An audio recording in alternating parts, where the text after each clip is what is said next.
आणि आताच एक महत्त्वाची बातमी येते मुंबईतून, ते म्हणजे आरे कॉलनीमध्ये जिथं मेट्रोची कारशेड होणार होती त्या जागेचा प्रस्ताव जो आहे तो वादग्रस्त होता। पण तिथं आता या कारशेडसाठी 33 हेक्टर जमीन जी आहे ती देण्याच्या प्रस्तावाला मुख्यमंत्र्यांनी हिरवा कंदील दाखवलेला आहे।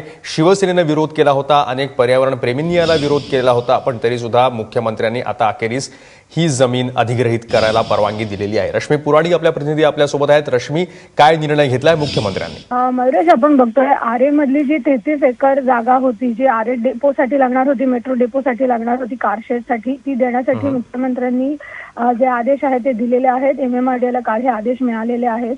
आपण पाहतोय की जेव्हा ही प्रक्रिया सुरू झाली आणि विरोध झाला होता त्यानंतर मुख्यमंत्र्यांनी अनेकदा सभागृहात देखील भाषण करताना हे स्पष्ट केलं होतं की मुंबईला मेट्रोची गरज आहे आणि मेट्रोचं जाळं त्यांना उभं करायचं आहे, त्यांच्यासाठी तो महत्वाकांक्षी प्रकल्प आहे।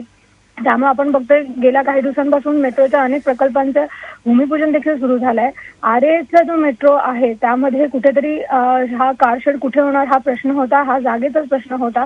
इतके दिवसात मुख्यमंत्र्यांनी त्यामध्ये पर्याय काढण्याचे प्रयत्न केले आणि कुठेतरी हे कन्व्हिन्स करण्याचा प्रयत्न केले की हा कारशेड आहे ती तिथेच होणार आहे आणि त्यासाठी अखेरीस जे शेवटचं पाऊल होतं की ही जमीन द्यावी लागणार होती ती देखील आता मुख्यमंत्र्यांनी दिलेली आहे। त्यामुळे कुठेतरी राज्य सरकारने हा निर्णय घेतलेला आहे। मांजराच्या घरात घंटा कोण बांधणार हा प्रश्न होता, पण अखेरीस त्यांनी हा निर्णय घेतलाय आणि आपण पाहतोय की जो आधीचा निर्णय आहे की कारशेड जी आहे ती आरेमध्ये होईल त्यासाठी जी जागा आहे ती मुख्यमंत्र्यांनी दिलेली आहे।